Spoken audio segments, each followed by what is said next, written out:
Hey everyone, it's Michael. I hope you're doing well today, and I have a video here to talk about an animated movie from Marvel from back in 2011, one that I've never watched and really never had any interest to see, but it's in a box set of movies I decided to go ahead and watch, like the Doctor Strange animated movie I recently reviewed. Anyway, that movie is called Thor Tales of Asgard. Now, I was a little worried with that title. I thought it was going to be an anthology film, but it's not. It is just one overall story. It's about an hour and 16 minutes. And I gotta tell you, I was very surprised with how much I enjoyed this movie. It's not amazing. I don't like it more than the Doctor Strange movie I just mentioned. But it was good for what it was. It's made by Lionsgate, which kind of surprised me. I think the Doctor Strange one was too, but this felt like an animation style that it would be. And if you've seen the characters, it doesn't look like what this picture does for my video. It's very simplistic looking art. Which isn't a problem for what it's doing, but it's not really a good representation of what this movie is. This is a fun, not really a kids animated movie, but it kind of is. But it has darker things like death and stuff in it too, so it's not really for kids. It's more for teenagers. It even involves a teenage Thor, which I thought was kind of weird. It feels like this could fit right into that MCU world of Chris Hemsworth's Thor's childhood, you know? This is a younger Thor. I don't remember how old they said he was or if they even said it at all. But by the way he's drawn, he doesn't have a beard. He has a half pigtail on his head. It's a very young Norse guy look. And Loki's young too, you know? So they're probably no more than 12 or 15 or 16 or something like that. But I'm assuming closer to 15-ish. But Thor and Loki go on a whole adventure to find the sword that Odin used back in the day to defeat somebody. And they go on an adventure with the Warriors 3 before they before Thor becomes really close with them, before Loki obviously becomes evil one day. They have a dark elf that lives with them that I've never heard of in my entire life. I don't even know if this movie's based on anything, to be honest with you, comic-wise. But if it is, let me know. I'd like to know if there's anything else out there kind of like this for Thor. I've never really read any Thor, to be honest. He pops up in all of my stuff constantly, but I never read his work either. Just never had the appeal. I want to read the Walt Simonson stuff at some point, but outside of that, I've never been super interested, you know? So anyway, they go on this whole adventure by being stowaways with the Warriors 3. And by the way, the Warriors 3 get on my last nerve watching this. I can't stand them. You have the one dude who flirts with all these girls and stuff. All three of them are always trying to amp up how exciting they actually are, or how tough they might actually be. But it's not written in a way that's actually well done. They just become annoying. One of them is a tough guy who doesn't talk much. One of them is the big, chubby dude who drinks too much or whatever. All three of them are annoying.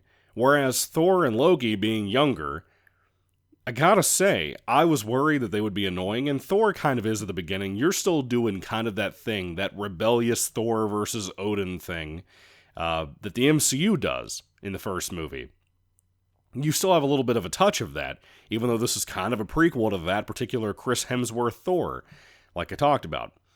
But Thor actually grew on me as the movie went on. Loki grew on me as the movie actually went on. I actually really enjoyed those performances from those actors. Lady Sif is in here, and she's kind of in a love-hate relationship with Thor. They kind of have a thing for each other, but it's more of a rivalry. I don't know if that's even a thing in the comics. It has to have been at some point, but, she's good here. Tara Strong plays her, matter of fact, and I love Tara Strong. God bless that woman. There's a lot of action and fighting in here. There's a third act showdown that, no joke, was super fun. I really enjoyed that. It reminded me a lot of Tartakovsky's Samurai Jack, or especially Star Wars Clone Wars from when I was a kid, around the time Attack of the Clones and Revenge of the Sith came out. Before the 3D CGI Clone Wars cartoon everybody loves nowadays. Everybody forgets the old one, but that's what it's like, the old Clone Wars cartoon. If you like that, you should check this out, whether you like Thor or not. I'm not even a Thor guy. Like I said, it's not even about the comic thing. Even down to the MCU films, I like Chris Hemsworth in general. I think is a really talented actor. I'm not even a Thor character guy, to be honest with you. I feel like there's nothing really, and maybe this is the inexperience for my end of things.